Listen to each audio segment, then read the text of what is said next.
Welcome to the Album Anniversary Podcast. Today's show is about Proof That the Youth Are Revolting by Five Iron Frenzy, released November 2nd, 1999, and is celebrating a 25-year anniversary. Yes, I made it happen. Finally, a Five Iron Frenzy album on my show.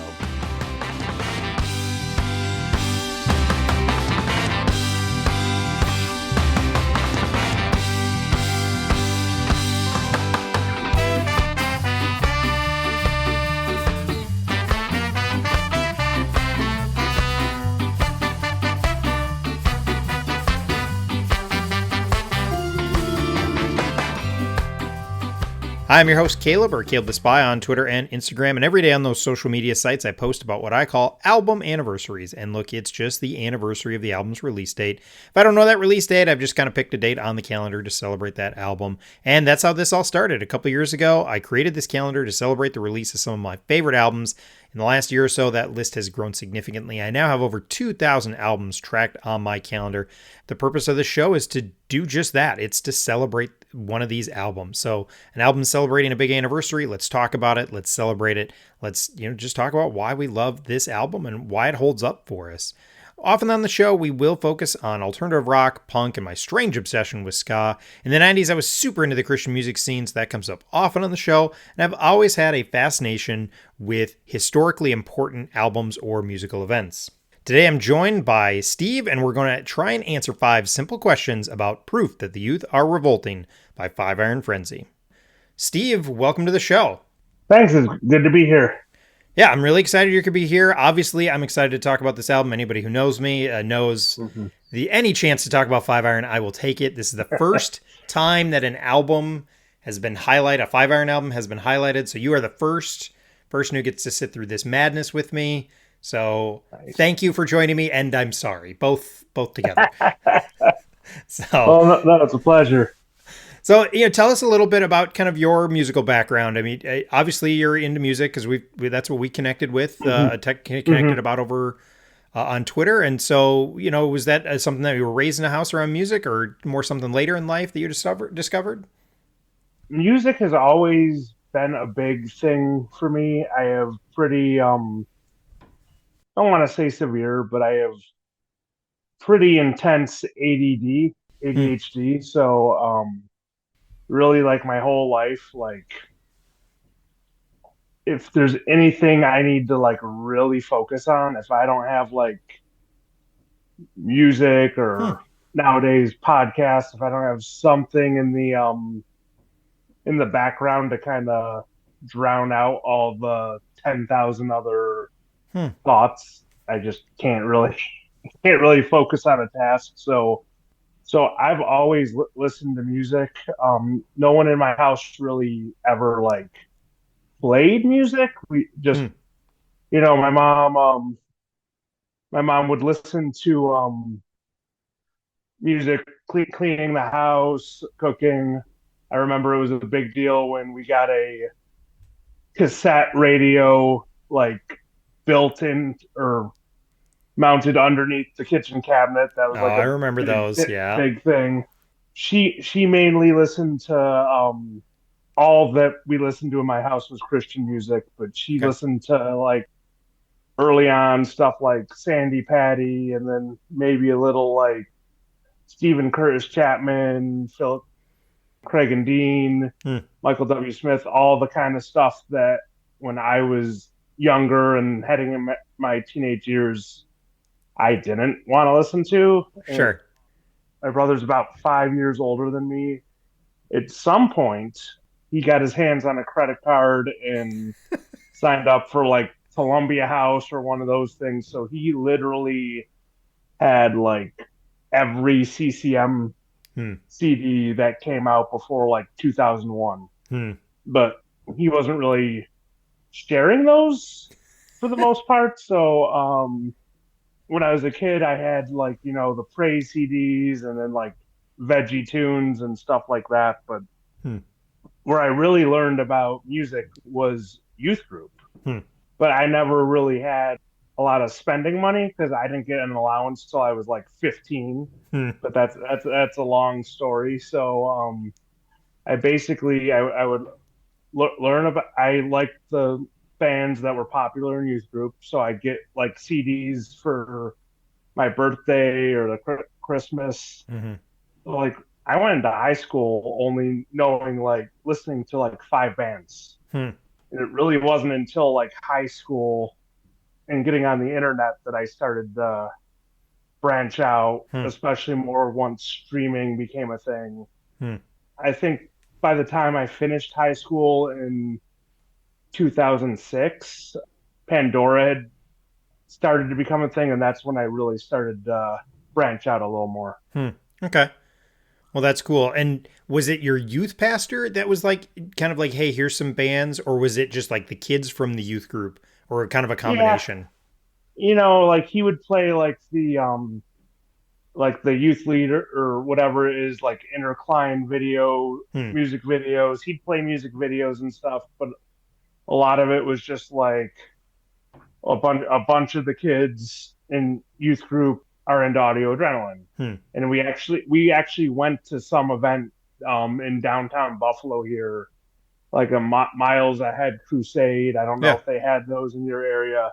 And audio adrenaline played, so I Sure. that was like the first like big Christian band I saw live when I was Yeah. in like fifth or sixth grade. So I got into them.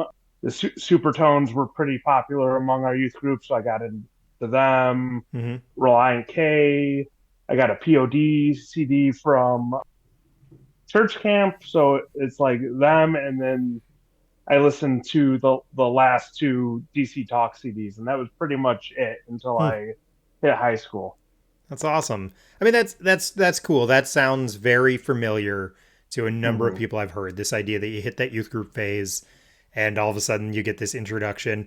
You're not alone with the idea of like your first concert being a youth group event. My one of my first concerts was the Newsboys. You know, my youth pastor took a bunch of us to go see them, and so I think it's a very common story for those of us who were in youth group in the 90s and 2000s that was kind of an introduction to a lot of music was through that youth group setting. So with that out of the way, I say we dive into this album. I'm going to have a little break here where I'm going to talk about some other albums also coming out here on November 2nd, but Steve will be right back after that, and then we'll start breaking down this album.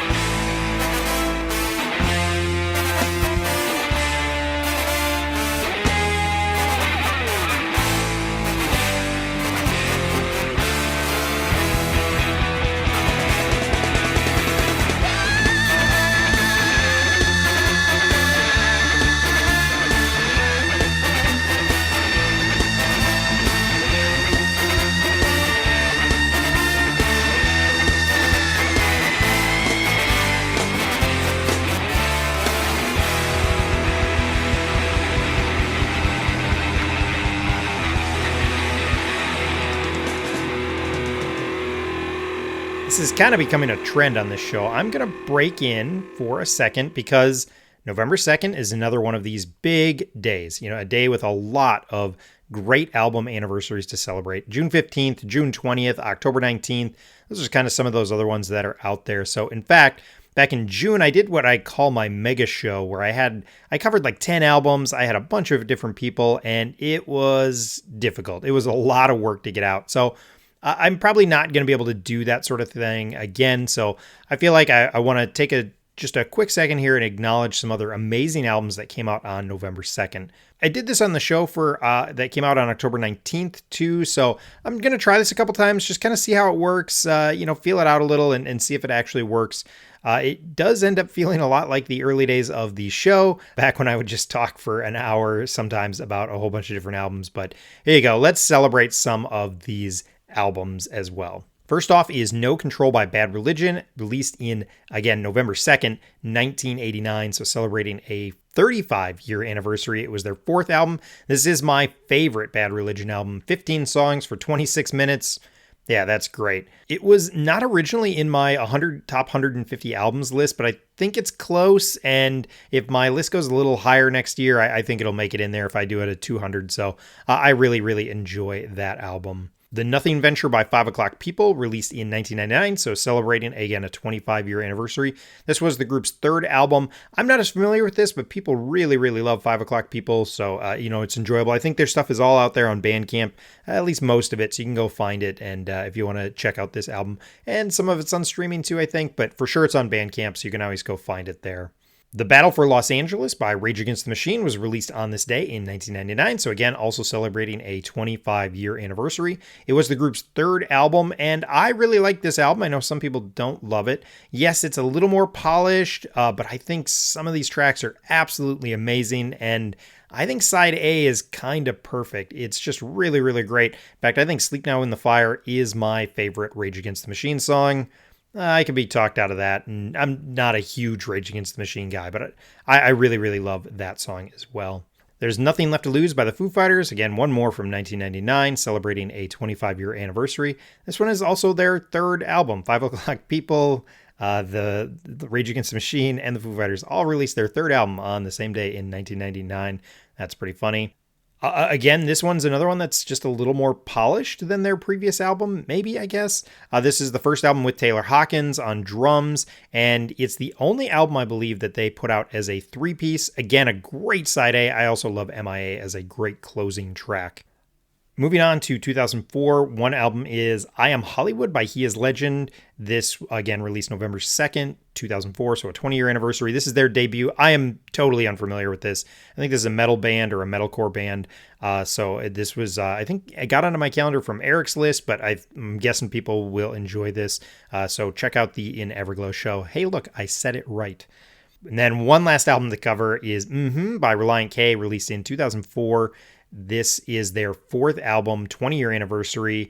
And this, for me, is really their transition away from more of that pop punk sound and more to really almost pop rock. And I still love this album. It came out, it came in at like 120 on my favorite all-time albums list.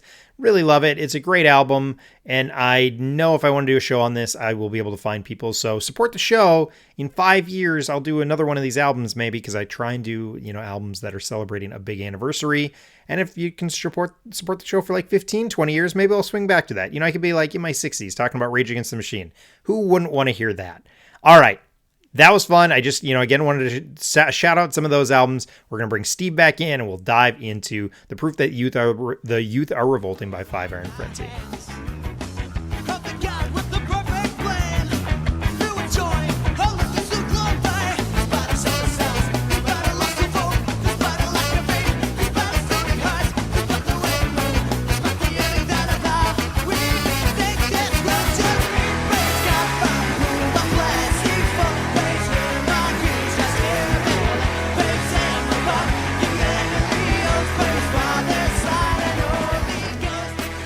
So once again, we're talking about Proof That the Youth Are Revolting. I think it is Proof. It's not The Proof. I probably have been saying both, The Proof That the Youth Are Revolting. But I think it is actually, the official title is Proof That the Youth Are Revolting by, of course, Five Iron Frenzy, my favorite band of all time.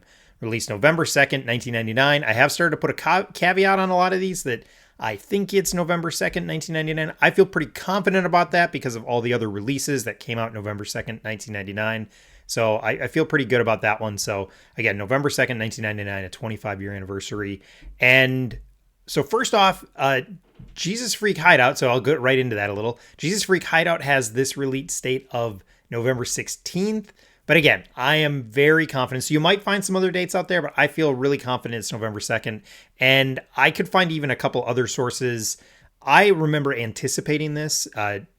1999, I'm in the middle of college, but I feel like I know November 2nd because I remember it building. I was so excited for this release, which we'll get to in a bit. But I remember I kind of anticipating it. So I feel pretty confident of November 2nd. I could be wrong, and if I am, my apologies. This album was produced by Saki, and it was released on 5 Minute Walk, or Cerebellum, and distributed by Warner Brothers, because this is still when 5 Minute Walk had a distribution deal with Warner Brothers. I don't think I knew that about Warner Brothers. Cerebellum was the kind of subsidiary of 5 Minute Walk that they did. They had a bigger distribution deal. So not everything that came out on 5 Minute Walk would get distributed. Oof, I did not say that well.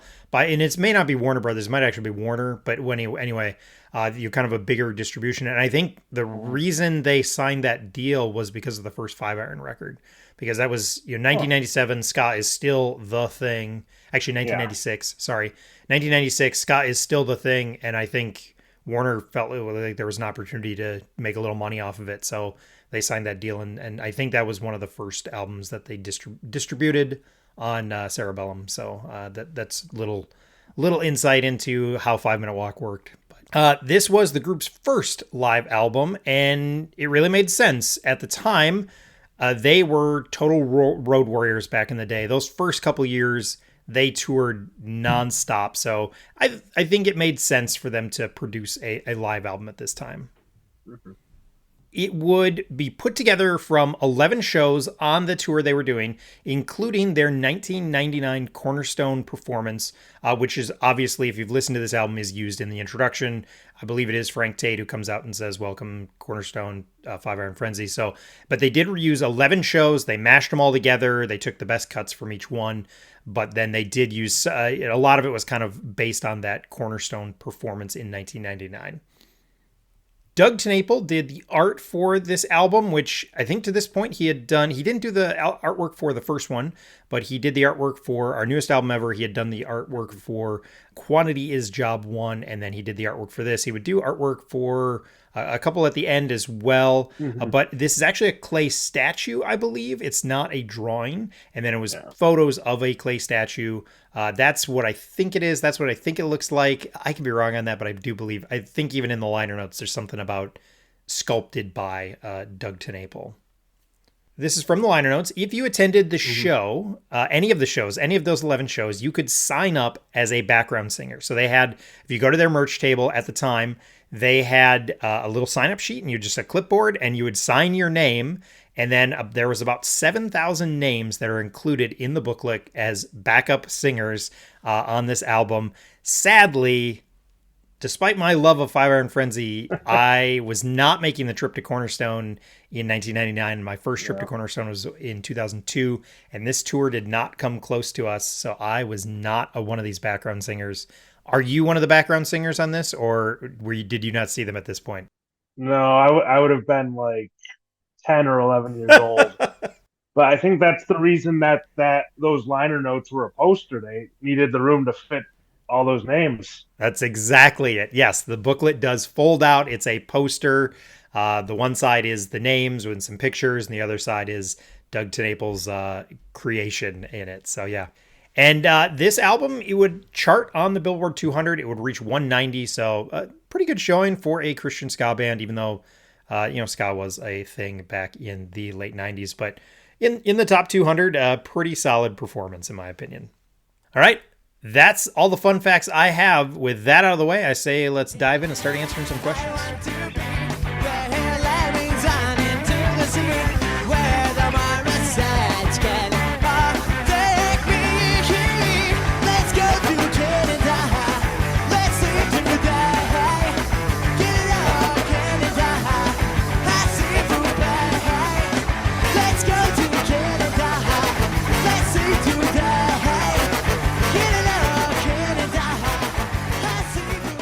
First question we always ask on the show is, how did you discover this album? It really wasn't that long after I first discovered 5 Iron Frenzy. So probably it was my freshman year of high school. So like late 2002, early 2003. So, with what's coming up in 2003, great time to discover 5 Iron. Yeah, that's a bummer. Basically, I had a friend from high school, also went to my youth group. He was no one in my youth group listened to 5 Iron except his older siblings actually happened to have been into them a little bit. So at some point I got a mixed CD from him. Can't remember what the heck was on it, except there were three Dashboard Confessional tracks. Okay. I remember those. And then it had "Oh Canada," Okay. Phantom Mullet, and "Right Here." Okay. And I got that mix CD, and I just, I especially not so much Phantom Mullet at first, but I would eventually get into it. But just fell in love with "Oh Canada" and "Right Here," Hmm. and we're just listening to them over and over. So then, for my birthday, so like early 2003 now, I asked for and got Five Iron Frenzy 2 Electric Boogaloo. Okay. And that like instantly just became like my go-to, one of my go-tos. And I just absolutely was getting into them. But at that time, streaming wasn't a thing. Hmm. Like I said, I didn't have a bunch of money to spend on music. I wasn't hanging out at the Christian bookstore listening to stuff. So Hmm. all I really knew of them was those three tracks from the mix CD, and then Electric Boogaloo, which Hmm. is it's a great album, but it's not really indicative of anything they did before Yep. all the hype. Yeah, exactly. So that summer, their summer festival tour before they did the final tour, I went to Kingdom Bound, Hmm. which is our local Christian festival here outside Buffalo. It's at an amusement park. Hmm. At that time, I think it was might have been a Six Flags at that point. Sure. Our amusement park has actually gone back and forth between Six Flags and not Six Flags a couple times. But anyways, went there. Actually unlocked the memory today that Switch or not Switchfoot, Skillet was the band that played right. Five Iron was the headliner for the park stage, Hmm. like the secondary, like alt rock stage that night. But Skillet was the band who led into Five Iron, and I just when I thought of that, it's pretty funny since like John Cooper and Skillet are kind of like the antithesis of where Five Iron and Reese and all them, a lot of them are on a lot of issues Yeah. nowadays. So I just thought the juxtaposition of that was funny, Yep. and the fact that at that point Five Iron was actually considered a higher build band than Skillet, who Yep. has I don't know how many tens of million, maybe even like close to a billion streams on Spotify. Exactly. Yeah. But Five Iron was bigger. So, anyways, went saw the show with my buddy. Just had a great time. The energy was. I mean, it's a Five Iron show. The energy was great. The jokes, the banter, Yep. just loved it. Didn't know any of the songs. I knew "Oh Canada," and I think the only song they played off of Electric Boogaloo was "You Can't Handle This." Hmm. Had a fun time, and I was more hooked than ever. So went home maybe a few days, week later, raided my brother's room, looking for any CDs he had. Huh. Only Five Iron CD he had was Proof. Okay. So, and he wasn't really into them, so I stole it. He never noticed, and you know I just started listening to it, and it instantly became like my favorite CD. Yeah.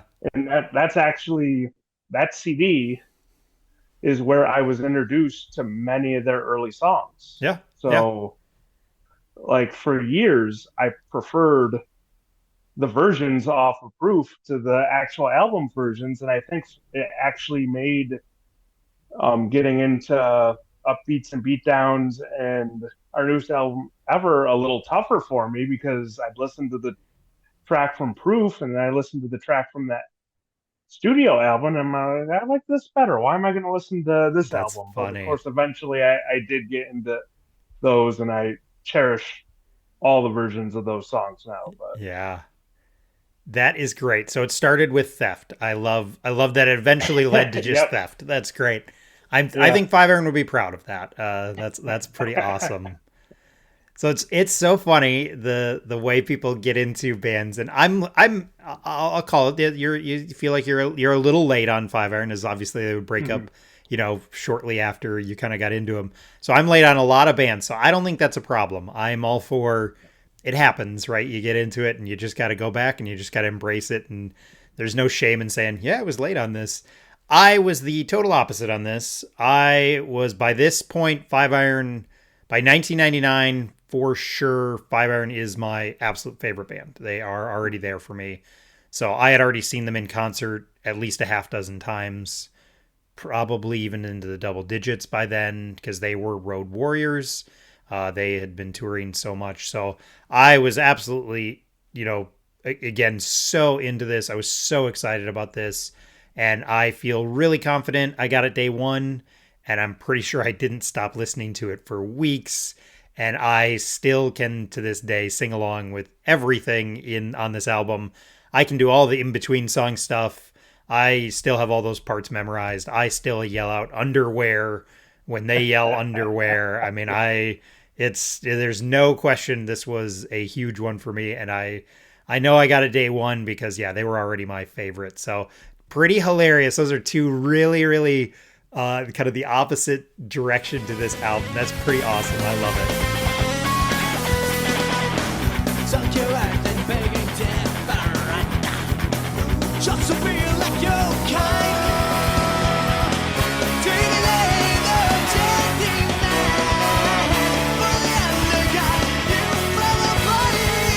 Do you remember where we all came from? Do you remember what it's all about? When you made a point to be attractive. Before it started writing heaven for the sad. Next question, and this is the big one. What do you love about this album? And yeah, I know you started touching on a little, but yeah, what are the things that you love about this album? All right. So I'll start by saying I typically do not like live albums. Oh, okay. Usually, you know, usually most live albums, not even so much like this era, but like older ones, Hmm. live tracks, they don't sound good. Hmm. Like either the mix is off or Hmm. the something's off, and they don't sound good. You got the crowd noise, which sometimes gets distracting. Hmm. And like I get why people could like them because it's like, oh, I want to feel like I'm at the show, but it's like to me, it just doesn't really. It's like I'd rather listen to the better studio version Hmm. of most tracks than listen to the live. Yeah. But there's three live albums that I've spent a lot of time with that are pretty important to me, and it's Proof, and it's The End Is Here, Hmm. and then the third one, which I picked up a little later in college, was Real Big Fish's Our Live Album Is Better Than Your Live Album. Hmm. And the thing I think the three of them have in common is they all sound great. Hmm. The bands sound great. The mix is good. The quality is good. Everything sounds good. Both of them, because I've seen them both live. I don't know if you've seen Real Big Fish. I think there's a pretty good chance you have. It was a long time ago, but I have. Yeah, they're both great live bands, and the banter, Hmm. like the banter between songs, the jokes, it's just on point. It's fun, and that's actually something that I think Five Iron is missing a little bit since they reunited. Hmm. Is without Keith Yep. for Reese to bounce off of, they just don't have the same. And I still love them, and I still would love to go see them live again. But without Keith, the banter is just not there. The other guys don't bounce off Reese the same way, and I think you even hear it on Proof with the intro to It's Not Unusual. Yeah. I think when Dennis is trying to lead Reese into the intro to that, it does feel a little stilted compared to the other points when he's bouncing off of Keith. Yeah. Yeah, I love the energy. I think it's largely because of Andy. because he would always get Hmm. sped up. But like every song on this album is faster than the album track. And Yep. as a 15-year-old, it's like that's why I fell in love with them because I want it loud, I want it fast. Yeah. And I go back and it's like I said before, I go back and I listen to the album track, the studio track, and I'm like, this just doesn't have the same energy. And Yep. that's what I really loved it and still love about this album is it really does. Like I said, a lot of times you don't get that feeling like you're there, but with the Five Iron live albums, I think you really do kind of get as close as you can be to being there Yeah. without being there. Yep. Yeah, that I agree with a lot of that. That's pretty dead on for me. And obviously I love this album. Last year, I think it was last year, I did a list of my favorite albums of all time. This comes in as number 66. So obviously a lot of affection for this one. What's really interesting is recently a friend of mine was like, "Hey, Five Iron really isn't a live band." He was just kind of making it as a comment, and I was like totally taken back. And I think you're right, though. I think it is probably true now. They don't tour enough. I think you're right. I think Keith, Reese's best friend not being in the band kind of changes a little of the dynamics on stage. But I think for a long time they were a live Oh yeah. band, and I I think that's why this is, I think this is kind of a spectacle of them live. Like you get Mhm. this joy, and there's this, it really does capture them so well live. And as somebody who had seen them a lot, I put this in and I felt like, oh yeah, this is kind of like experiencing it. And it's not the same by any means, but it really is there. It captures their silliness, their weirdness, their seriousness. I think that is my favorite thing about Five Iron Frenzy is the way they balance that silliness and seriousness. Yeah, I just feel like you're right. I think this captures it really, really well. And you mentioned it earlier, kind of like you liked some of these versions better. I think that's the other thing that's really interesting about this is there's enough kind of little twists on those Mhm. old classics. Like, I totally agree. I think this version of Superpowers is way better than the album version of Superpowers. I love that little intro. I love the final countdown being the intro Yeah. to a One Girl Army. And so the little things that they added, I think really bring those songs to life. And so yeah, I think that's another aspect of it that really does make this live album shine through and work more than maybe some other live albums might.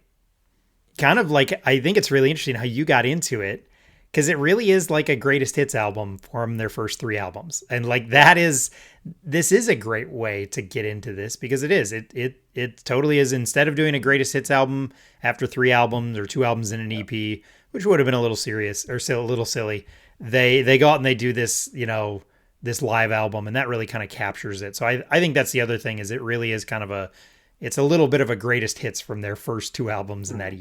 EP. So yeah. You were talking about the little twists. Yeah. So I am a little torn on One Girl Army because I love the final countdown intro, Yeah. but you listen to the Quantities Job One intro and that thing rips too. I Yeah. think both versions are great.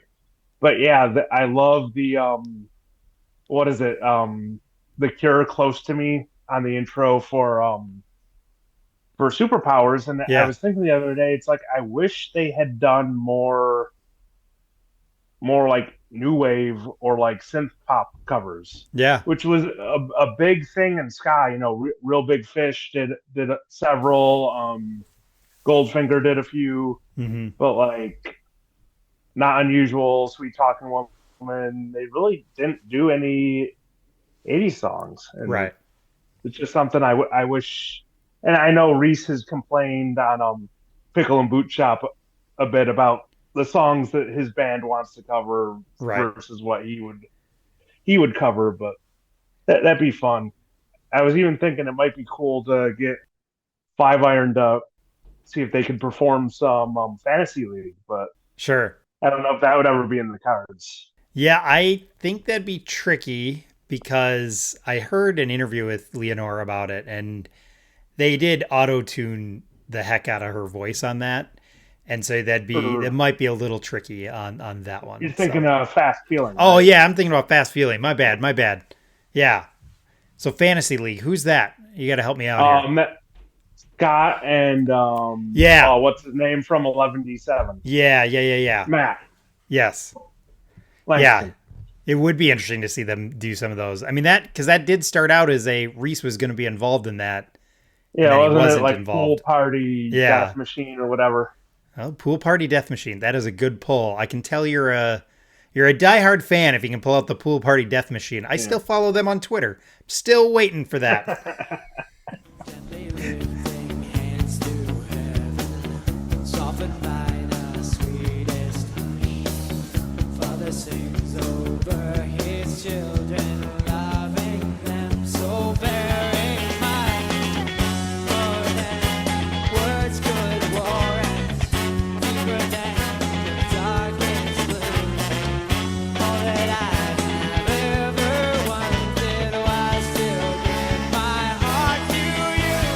Lord, search my heart, create me something great and Why is this album important to you? Or if it's not important to you, but I think it might be, why does this album still hold up for you? So I mean, part of why I still go to it and it's still important is it's the one Five Iron Live album that I have access to. Hmm. I have The End Is Here. Hmm. Don't know where it is. If it didn't get lost in a move somewhere, I don't have a CD player. Sure. I'm not into vinyl. I know it's a shame. I'm not into vinyl. I'm a bad music fan. You're a smart music fan. This is a smart Yeah, financial choice. right. But so I have no way to listen to that album, which I mean that is my favorite live album is Sure. The End Is Here. But Proof is not a bad alternative. Sure. It's important to me because it was my introduction. I mean, like I said, Electric Boogaloo, but it really, if Electric Boogaloo opened the door, Proof like kicked it down for me. Yeah. And on and off over the years, yeah, Five Iron Frenzy, like through college and stuff, yeah, that on and off they were my favorite band. But like as I've gotten older and especially now, like deconstructing a little bit and stuff like that, they really have reemerged the last few years as my favorite band of all time. And the songs are as important to me now, or more so than they ever were. So it's just having that connection to what brought me in the first place is it'll always have a special place in my heart. Yeah. Well, so not being into vinyl doesn't hurt you because the end is here wasn't in the box set. It was The End Is Near. So yeah, so you don't get that one with the box set. So you haven't missed out there. And then I think it is one that I think a lot of people would like to see back on streaming. I think it's the one that I don't know if it's because of the end of 5 Minute Walk, if they had the least amount of ownership of it and somebody else owns it. Cause it is a bummer that it's not out there on streaming. So fortunately I have it downloaded into an MP3. So I listen to it on my YouTube Music cause that's my MP3s that I've uploaded. So that's where, and I think I still have my CD. Yeah, my CD's in the car. So I still have it on CD. So, but yeah, that's interesting. I didn't even think about the fact that not having access to The End Is Here. That's really interesting. So yeah. And obviously this probably holds a special spot for you because this feels like, kind of that partially that discovery thing, right? Like, I mean, it's just, going back and stealing it from your brother. And then it's like, oh my gosh, here's all these songs that I hadn't heard before. That's pretty awesome. For me, this is important. This is going to be the lamest answer I've ever given on this podcast, on my own podcast, lamest answer. This is important because it's Five Iron. There's just no way around it. Every Five Iron album is going to have some level of importance for me. But I think, for me, I had seen them so many times live that I think that's a part of it, is like this does make me feel very nostalgic for those late 90s. Again, they kind of came out right at the end of my high school days. So that high school college days when I was so in love with this band, and still am, obviously. It's important because it's got some of my favorite songs on it and some of my favorite versions of my favorite songs. I mean, my favorite song still is Every New Day, and I think this is a great version of that song. And I think the end is here version is probably better. I will say it, but this was, for a long time, this was my favorite version of that song because I do like it just a little bit better than the one on our newest album ever, which is, absolutely fantastic. Both versions can make me cry. All three versions can make me cry, but, so it's some of my favorite songs. And then I think kind of what you were talking about, I think it's a really good live album. I think it just works as a live album. It's really, really fun. I mean, the banter feels so real on this thing, especially when you throw in the outtakes at the end after Every New Day.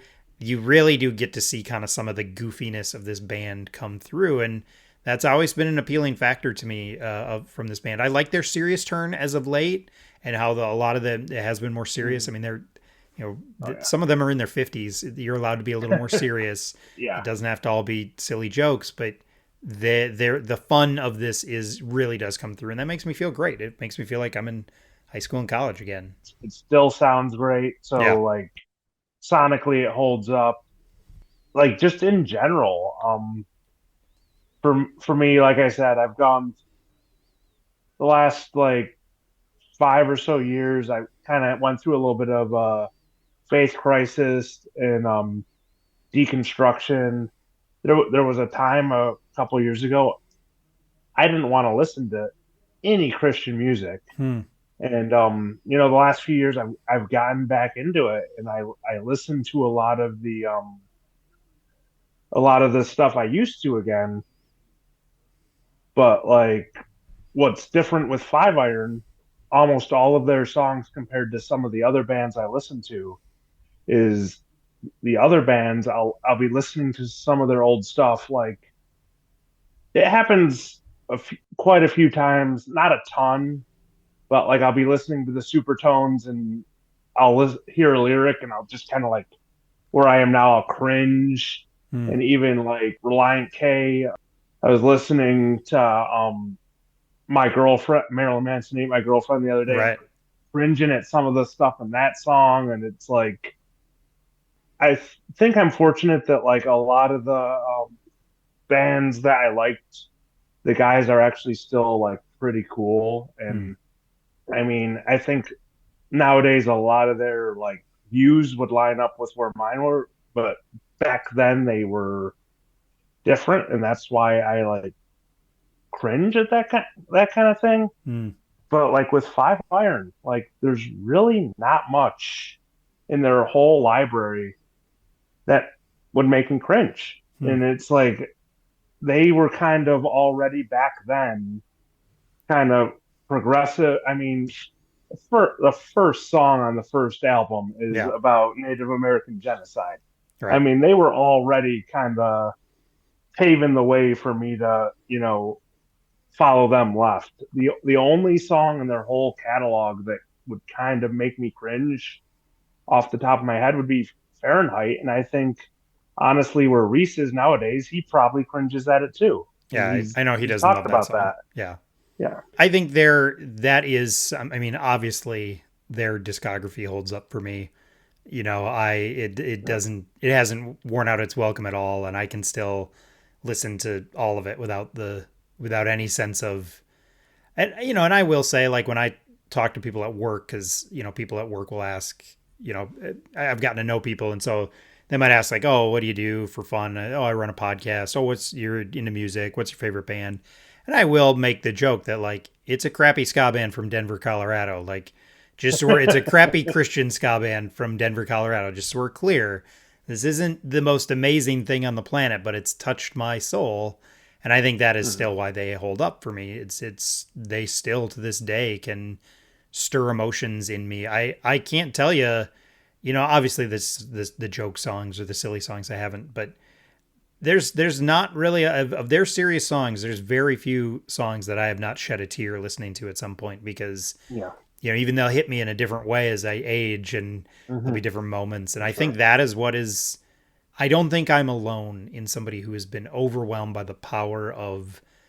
Yeah, their music's good, but Reese's lyrics just and Leonore's as well. Leonore's got some great ones as well, but Yeah. just overwhelmed by the power of their lyrics, and I think that is why all of their stuff holds up, and it holds up on this album. They do some of Hmm. those serious things. I mean, this version of Anthem is a great example, and we'll get into songs in a minute here, but Oh yeah. but that version of it is something that is really powerful to me still. And it Hmm. it takes the track on the original one and kind of takes it to the next level. And that's a song that for me, Totally. and I know some people would disagree, and that's fine. I'm not going to debate people on that, but like that song's become so much more relevant in the last 10 Oh years yeah. than it was in 1996, in my opinion. Say this So with me. Who holds your freedom? Who holds your liberty? Who holds your freedom? Who holds your liberty? Who holds your freedom? Who holds your liberty? Who holds your freedom? Who holds your liberty? Who holds your freedom? Who holds your liberty? Who holds your freedom? Jesus Christ! I can't fall anymore. For some silver outside. Freedom is free. let's get into the most difficult question. I'm kind of kidding, but what are some of your favorite tracks off this? And it's really, really hard not to just say all of them. I get it, but Oh, I yeah. whittled it down, so I know you can do it too. So what are some of your favorite tracks off this? Yeah, no, it really is really hard because it is almost a no skips album, and I've listened to it 5 or 6 times prepping for this just to get back into it Yeah. in the last week, and I haven't skipped any tracks, but the one that I'm not crazy about, and I think I probably liked it okay back then, but I'm not crazy about Ugly Day. I wish it was Rhubarb Pie. Yeah. I'm 100% with you. That's awesome. Yeah. Totally agree. I really wish they had that Reese. Like you said, we love Reese's lyrics, but that's the one song I wish he hadn't reworked. So probably if you'd asked me this when I was 15, 16, or even like 10 years ago, I would have said Every New Day is my favorite song. Hmm. I mean, it's a beautiful song. I still love it. It's still does hit me emotionally. Not the same way Yeah. since, I would agree with you that I do like this version better than the album version. Yeah. I probably like the End Is Here version the best. Yeah. I might slot On Distant Shores somewhere in between there. Sure. But yeah, it's a great song. It's still probably in my top five or so songs of theirs. Yeah. Probably still top three on this album. Probably my favorite song on this album, and it was my favorite song a while back too, but for a different reason. Hmm. Dandelions. Okay. I Yeah. that's always been one that's gotten me emotional. Yeah. There was a time where before I deconstructed, it was the whole like total depravity thing, and it's Hmm. like I get emotional because I'm a weed. Everything I do is weeds, and it's like, Sure. oh, but God, you love me and treasure me anyway, so I'd get emotional because of that. But now that I'm older and I'm a father, Hmm. it hits me in a totally different way. Yeah. And because I don't hold on to that, that total depravity, I'm scum kind of thing. But it's like when you're a parent, like everything your kid does, whether it's stupid, ridiculous, I mean, it's the greatest thing in the world to you, and it's like just those lyrics, and it's like, well, that's how God sees that. That's what gets me emotional nowadays. Hmm. I mean, the not to get too far off, but the other song of theirs off the newer albums that gets me most emotional nowadays is Homelessly Devoted for You for like the Yeah. same reason, because Yeah. it's it's whole thing about Reese's Kids, and it's like, so that's what hits me nowadays. Yeah. But yeah, I just love so many of the songs. All That Is Good is a very, even for me personally, it's a very underrated song. I don't even think about it that much, but when I listen to it, man, it hits me every time. Like you said, Leonore's lyrics are so good. Yeah. Another one of my favorite songs, not on this album, is Something Like Laughter. Like Yeah. it hits you different because it's not a ska punk song, but Yeah. it's a great ska song, great lyrics, and it really touches on a lot of the like topics that people that like deconstruct think about. And it's like Yeah. Leonore was writing this in the 90s before like that was even really a thing. So Yeah. it's like it's cool to know that like they've been there before. And Yeah. I think Something Like Laughter is their most underrated song. I think I absolutely 100% agree. I love All That Is Good on this because I don't think they played it a ton live, but I totally agree. This you know, is, yeah. Leonore's some of her best lyrics. And then I think you're right. I think Dandelions is, it's, it does hit you more as a parent, and it really shows how well Reese, he wasn't a father when he wrote that No. song, but he Mhm. articulated something so well that he didn't, I don't even know if he knew how well he Mhm. articulated it, and maybe until later in his life, because I think it Yeah. does paint a relationship that, I think even, people who've had a change of faith can at least get behind, like, this is the version of God that I would want to follow if I was Yes. going to, that sees Mhm. me as perfectly wonderful. I would want God to see me the way I see my Yes. children. And, Mhm. I think that he does again, I think it's a great song that I know, I still remember, cause Dennis wrote the music for that song. And so he had fake Mhm. lyrics in there, like, just like Rhubarb Pie. And he tells the story of when Reese came back with the lyrics he wanted to use for it. And he was like, I hope these are okay. And Dennis was like, I was like trying to fight back tears. And he was like overwhelmed by, like, you're going to put these lyrics into my song. I can't believe how amazing this is. So kind of a sweet Yeah. moment between the band. I remember Dennis telling that story. My mind is not what it once was, but I feel pretty confident Mhm. of that story. So yeah. I was just wondering with All That Is Good if they didn't play it live because it's just not like it's a great song, but just because it's not super danceable. Yeah. Because that I know Reese has talked about on his podcast that sometimes with like the newer songs, it's hard to like they don't like to play them a lot because it's hard to gauge if, because I know they played, I saw them live sometime after Engine of a Million Plots, and they played I think Someone Else's Problem, Hmm. and like it's a great song, but it's not really one to get you moving. Yeah. Yep. And it's like with a song like that, it's just kind of hard to for the band to gauge any feedback from. But Yeah. sorry, a little side tangent there Yeah. on that. The other, it's always been one of the favorites of mine, and listening to this version again, it really Handbook for the Sellout. It's just a Mm.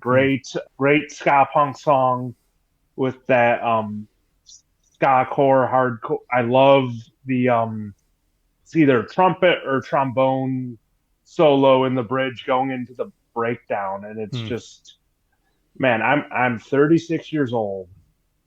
My back aches, my knees hurt, but if I go to a show and they play Handbook for the Sellout, I'm getting in the pit, and when they hit that breakdown, I am, man, I'm going bananas. I'm gonna Yeah. just destroy something. Like it just goes that hard, and I can't think of any other. There's not too many '90s ska songs with those kind of breakdowns, and definitely Yeah. not in the Christian ska world. I mean, the Supertones had some harder stuff, but their stuff, especially from like Loud and Clear, it's hard in a much different way than Yes. how Handbook from the Sellout is. Yeah. I love how they kind of lean into it. Like they say before they play it, like, this is a heavy metal song. It's not a Yeah. heavy metal song, but they kind of lean No. into it a little bit. And Yeah. it does, like, this. That's a great example of a song that I loved on our newest album ever. And then after I heard it on this, I was like, wow, this goes even harder and I love it even more. And so, like, that's a great example because I really do think they go really hard on this Mhm. on this version of it, and I think it's absolutely great. I'll throw out one. Where Mhm. Zero Meets 15, still one of Yeah. it's one of their best songs live. And I talk about that idea of, like, I've cried to a ton of different Five Iron Frenzy songs, and this is Mhm. one that I still so Mhm. distinctly remembered the moment I cried to this song. Is I never had to do student loans going through college, so I've never had to try and save the world on student loans. Lucky. Yeah, I went to a very cheap school. That was the key, and I worked a lot. Yeah. And that was Smart. back in the day when you could actually do it. I don't think you could do that nowadays at all. No. But so I was going back to I was trying to kind of figure out what to do with my life. I was in my late 20s, and I was back in school, and I was taking some classes that were kind of prepping me for maybe going into a certain field. And I had kind of done it a little spontaneously, and I had spent all my money. And I'd paid tuition, and I was down to like $46 until my next paycheck came in. And I was like managing like all my funds, like, how can I avoid buying food for the next 2 weeks? And I remember walking out of my class, and I felt like I had a bit of more sense of direction. So I felt really good about it. And I felt like this moment of, like, okay, I know where I'm heading, but I had no money. And I remember that song came on my headphones, and I was weeping walking out of this class and just being like, oh, I've always loved this song, but it's never hit me like this. And I think it's a great version of the song. So where Zero Meets 15 has always been Mhm. a favorite of mine. And I've definitely done the pilgrimage to Colfax and Broadway. I've done it twice in my life. And it is a pilgrimage that every Five Iron fan should try and make if they can, because it's a pretty fun one to make. So that's another song that's a favorite of mine off this album. Mhm. The other one I'll mention is, well, I might mention a couple more. I love this version of Blue Come 76 because I love the, like, Yeah. take that girl in your arms and slow dance like there's no Oh, tomorrow. yeah. It's absolutely hilarious. It's absolutely great. And I think it's just a great song. This is another example of Reese's storytelling is so good and so clever. That turn of phrase of the last great symbol of my youth, I use to this day. And I was like, I need to find the last great symbol of my youth. And I found it. It's the 1991 Twins World Series Championship. That happens when I'm in 7th grade. And from that point on, I'm a man. That's not true, but that's what I feel like. I call out the 91 World Right. Series as the last great symbol of my youth because I was moving into junior high. And so it's such a great phrase, such great storytelling, so clever in that song. And it's a super, Mhm. it's another song that balances silly. It's a little silly, and it's Oh, yeah. totally serious, and it balances it perfectly in a song that totally rules, in my opinion. So that's another great song and a great version, in my opinion. Yeah, I totally loved it. What was it, about a month ago now, watching the Supernova live stream Yeah, and of their set, and he didn't do the exact same gag, right. but he alluded to it. He's like, I don't know if someone shouted, but he's, oh, you want us to play a slow song? And then he's like, oh, grab that girl. It's like, 20 odd, 25 years later, and it's Yeah. still going with the same bit. And it's like, man, you got to admire that. Vampire in the bed, spot me, making a slide to the center. Mr. Jones got the dope, get to ride it on label. Different stumbles out, we just fuck up, give them a try. Got for money, label, feel my queen is in. What's on my wish? Got game, but somebody. Damn, the souls at that time. Honor the wish, miss the time, and let don't forget. Kill me, baby. They just get so do something. Another song that's going to stand out to me, and I made a little mention of it earlier, is Anthem. This has always been one of my favorite. This is another great example of Reese saying something that I felt this connection to, and then now it feels so lived in and it feels so true. And again, I made reference, it's maybe even more relevant today. But I think this live version is great. You know, the who holds your freedom, who holds your liberty, it adds this great element, because I don't think that's in the album version. No. It's such a great addition to the song. So Anthem is another one that I feel like encapsulates how good of a live band they were, and kind of how much it took that up a notch. So that's another one that really stands out for me. Yeah, and that call and response you're talking about too, like it's definitely not in the Yeah. album version. And listening to the album version, like the bridge feels like it's missing something. So Hmm. Yeah. just the like you said, just throwing that in there and tweaking that song live and making it, I think, infinitely better. Not that the album track is a bad song, Yeah. but like it Exactly. needed something there, and he put it in there. Yep. Exactly. Yep. And we talked about the tweak a little to One Girl Army. I do like the final countdown intro. I think it's just so stinking fun. And Man Alive, this is another song that I feel like goes hard on the album, but so like I love the energy they bring to it on this live version, and it just is so good. It's a great opener. I think they've started playing it a little more live recently, and I think that's great. Yep. I think it's an absolutely killer track. They played it at Supernova. I have to mention then two more, and then I swear I'll be done, and then I won't drag this on forever. We can talk One about is all of them. yeah, I know. I said you can't say all of them, and then I'm gonna mention like 8 of them, but it's my show. I'm gonna do what I want. Right. A Flowery Song absolutely is, that is my first Five Iron song. I still remember the moment I heard it, so it always holds a special place. I still love this version of it. I think it holds up. I think it's a little fun. It's a little crazy. I love the little cow, the animal noises. I love when he says a hippie.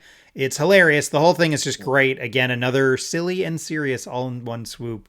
And Flowery Song is still gonna always just be a special, special place in my heart, because my first Five Iron song. So kind of like you remember those first 3. I remember standing there and hearing, what is this? I was at a show and they were playing it in between sets. And I was like, what is this? I need to know now.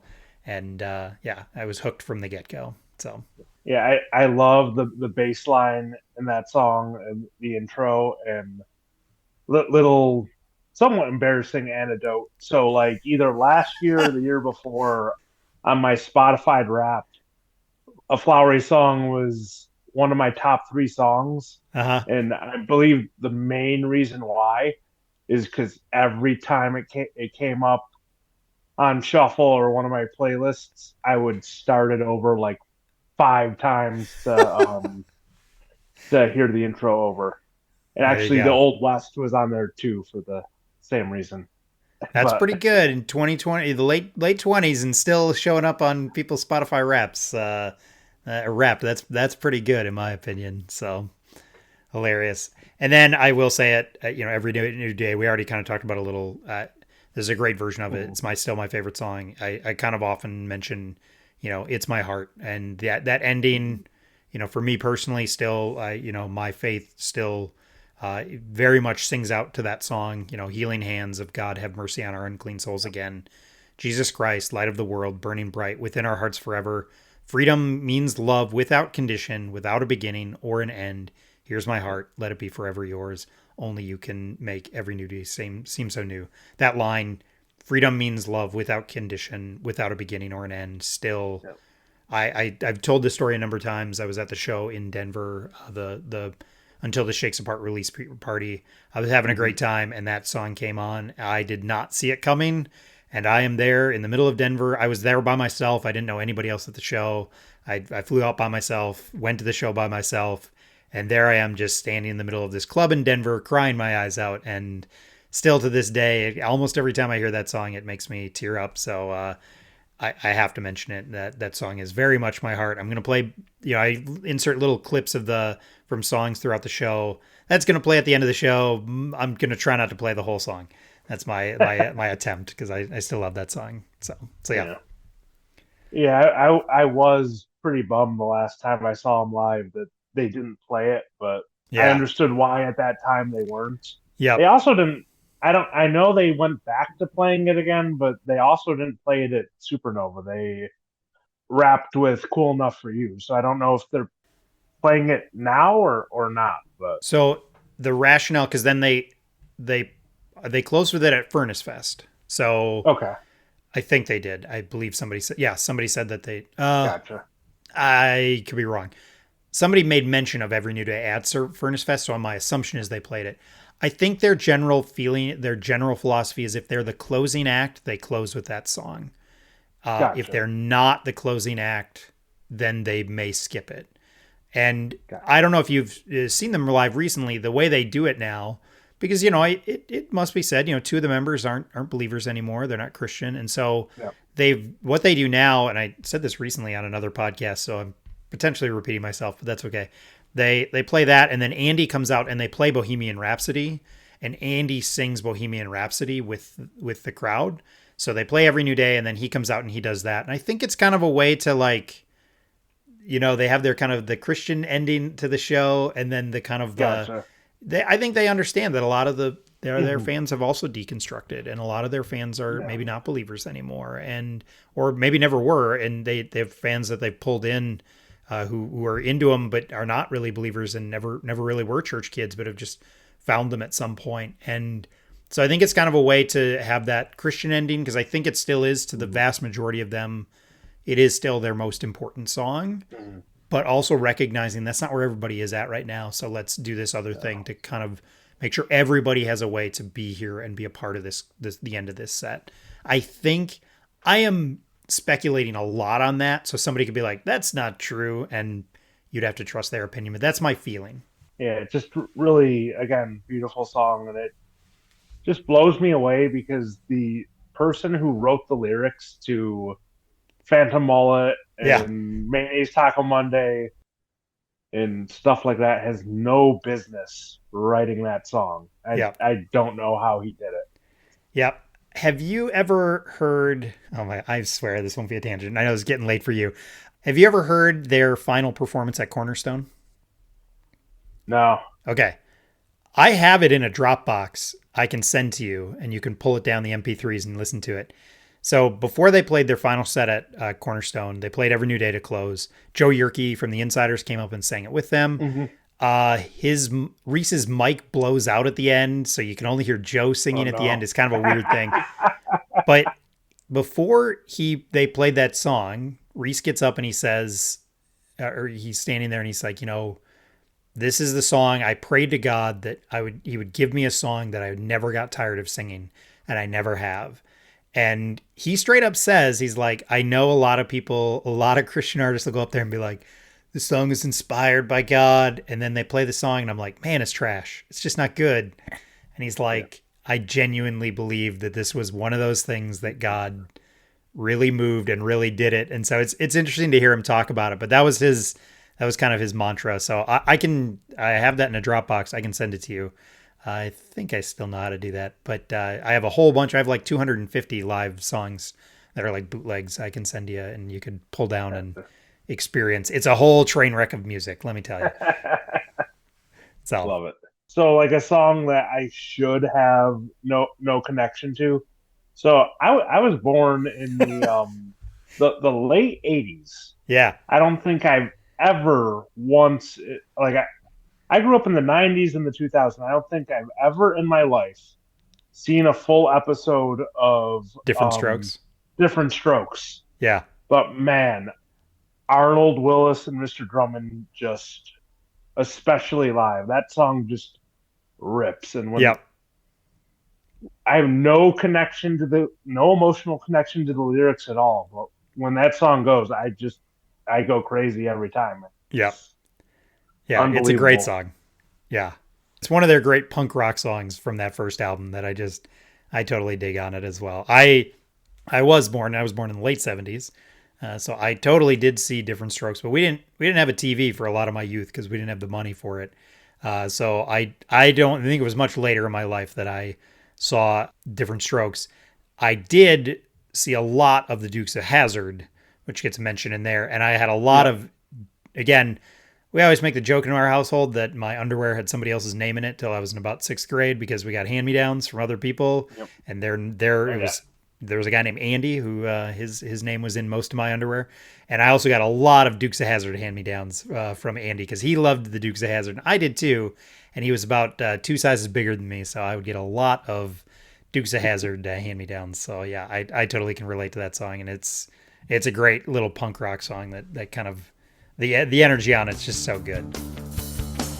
Sometimes my cup is overfilled. Sometimes I'm too afraid that I am going to spill.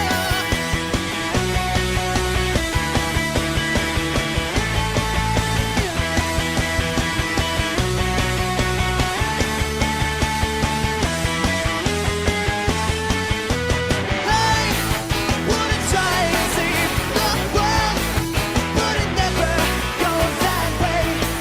Gotta don't know what to do. Final question. I know we touched on a lot of these things. It is what it is, but what is something that you would tell somebody, hey, there's this Christian ska band from the 90s. They got a live album that came out 25 years ago. Why would you tell somebody to go back and check this album out?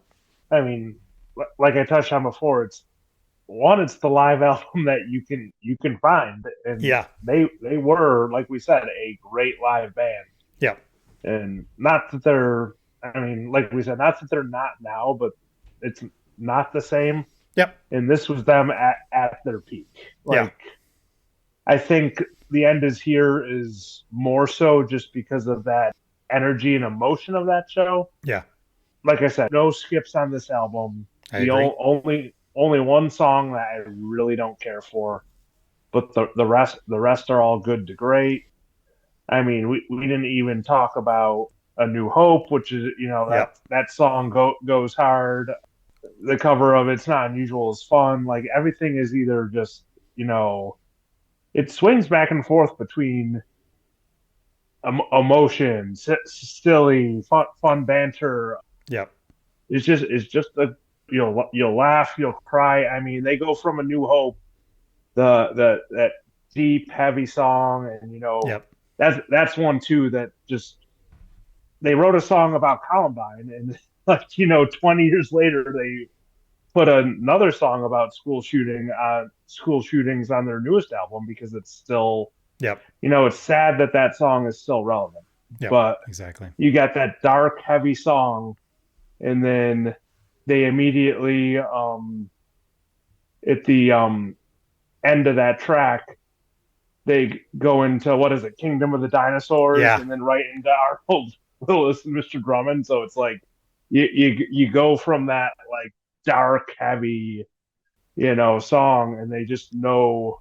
And I don't know if they played it that way in the set or they just cut it together, because I don't even think that we talked that it's just like it's from all these different shows. Yep. But that's the great part about it, is they put it together in such a way that if you aren't really carefully listening and picking up on it, it sounds like it's one show. Yep. Yeah. Like there's a few little hints where he goes from saying, like, thank you, Cornerstone, to, oh, thank you, Milwaukee. Like, Sure.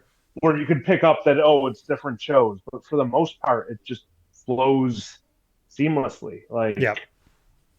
yeah, it's just, I mean, it's well done. And it's just the thing about them is they're goofballs, but man, they don't take themselves too seriously. Yep. But they take the music seriously, and they have always been a tight, great band, both in the studio and live.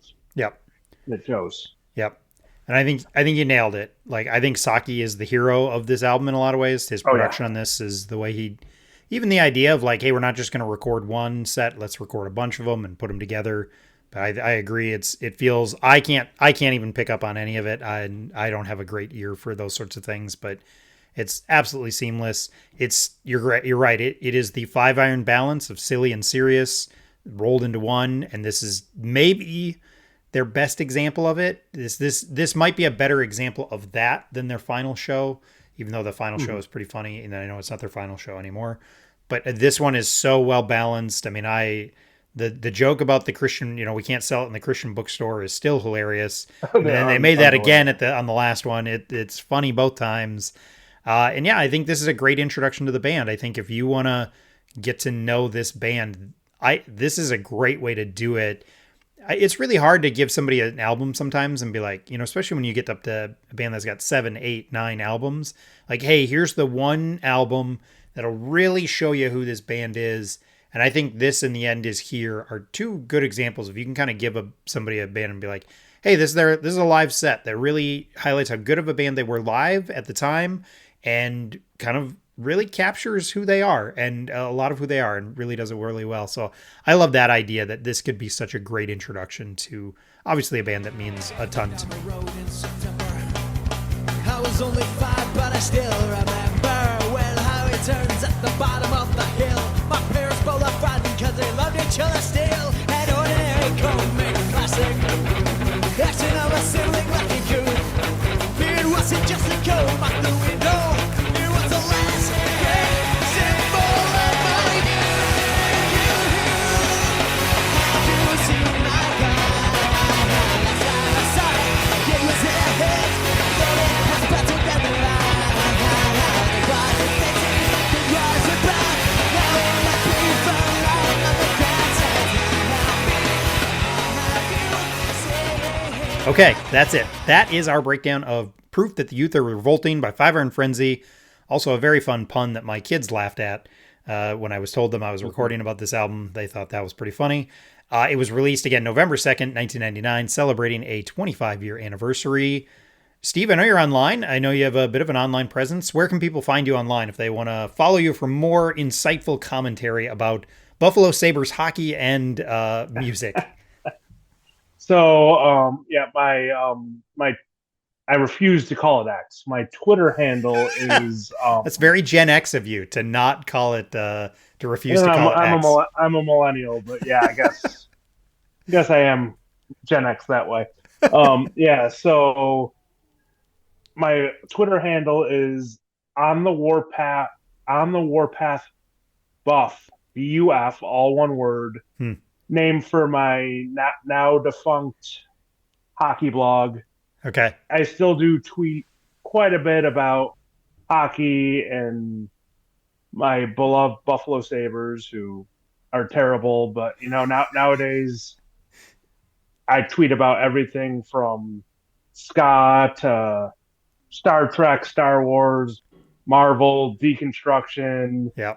Leftist politics, like you name it, I'm all over the place. So follow me. You might not know what you get. And I'm on Twitter for now.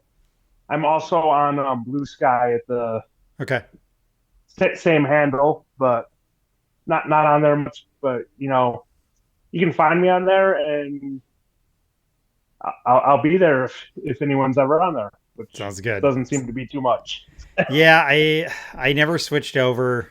I would probably have left. Real honestly, I would have left Twitter if it wasn't for Eric McClanahan's tournament. That probably is what's held me in. CCM Twitter probably holds me onto Twitter as much as anything, because it's just so fun to talk with people about not just Christian music, but all sorts. I feel like I can talk with people about all sorts of music on Twitter. Yeah. And I found a good enough community where I can do it. So it's the one saving grace of Twitter for me at this point, because when you veer outside of it, it gets ugly quick, in my opinion. So awesome, man. Well, I can't say thanks enough for joining me and taking time to break down this album. I know it's getting a little late for you with your work schedule, so I can't say thanks enough. I was so excited to do this album, and I was so excited to get a true fan on to talk about it. So thanks so much for joining me, man. Yeah, well, thanks for letting me ramble. It's been great. Awesome. We'll talk to you soon. Man versus himself, man versus machine, man versus the world, mankind versus me. The circles go on, the wisdom I lack, the burdens keep piling up on my back. So hard to breathe, then take the next step. The mountain is high, I wait in the depths, yearning for grace and hoping for me.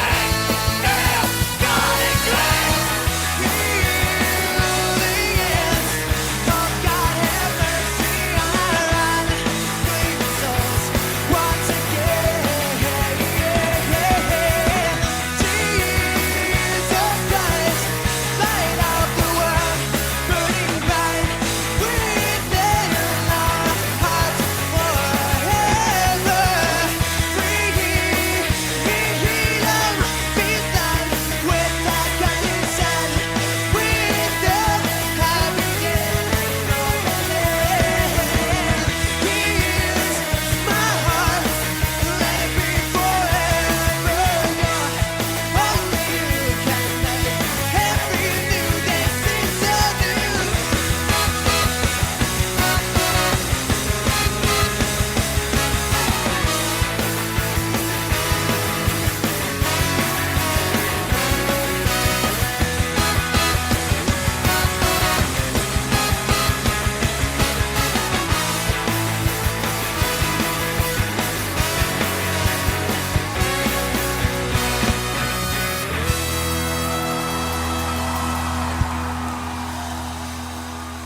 Thanks for listening to this extra long episode of the Album Anniversary Podcast.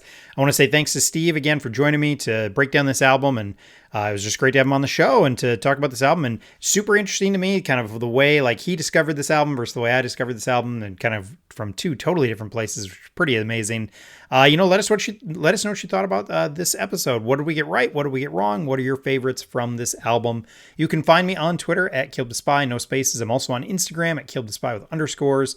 And you can email me at KilledToSpyPodcast@gmail.com, no spaces or underscores in that. If there are albums that should be on my calendar, please let me know. I will try and get them added. If there's something that's worth celebrating, I want it on my calendar. Although I've gotten a little behind on some of them. But hit me up. I can get it on there. If you want to join me for the show, the best way to do it is to follow me on Twitter. I will post about albums I'm hoping to do shows on with an album that's got a big anniversary coming up. I'll throw it out there and see if anybody's interested to sit down and talk, and we'll see if we can make it work. And that's kind of how this happened. I think I threw this album out there, and Steve said he was interested. Or maybe I hit him up because I know me and him had talked about Five Iron in the past. I can't remember. Sometimes I do have some people in mind, but I'll throw it out there on Twitter and see if anybody wants to join me to talk about an album. So please subscribe and share the podcast. If you're so inclined, leave a rating or review. I have heard it's an effective way to spread the word about podcasts.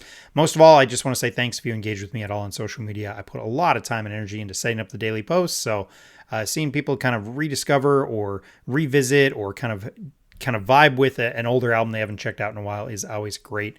If you enjoy this show, you might also enjoy the other show I do with my friend Scott. It's called I Survived Youth Group in the 90s. And it's not just a podcast where we reminisce about our youth and our youth group experience, but we're trying to go back and interview fellow 90s youth group kids and some kids from the 2000s and kind of find out where they're at now, whether they've left the faith entirely or they're still the church they were raised at. We just want to know how that youth group experience has impacted their lives and kind of hear their story about where they're at now. The music at the beginning of this show is the instrumental version of the song Sing It Out at Street Level by Peg and the Rejected. Thanks again for listening, and we'll talk to you soon.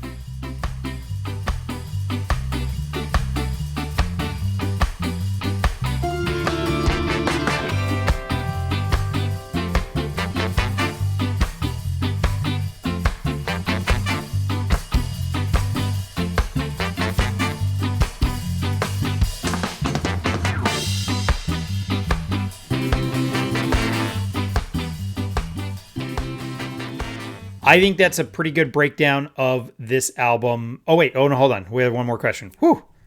I'm throwing off my own show. Okay. That's it. That's our breakdown of A Proof That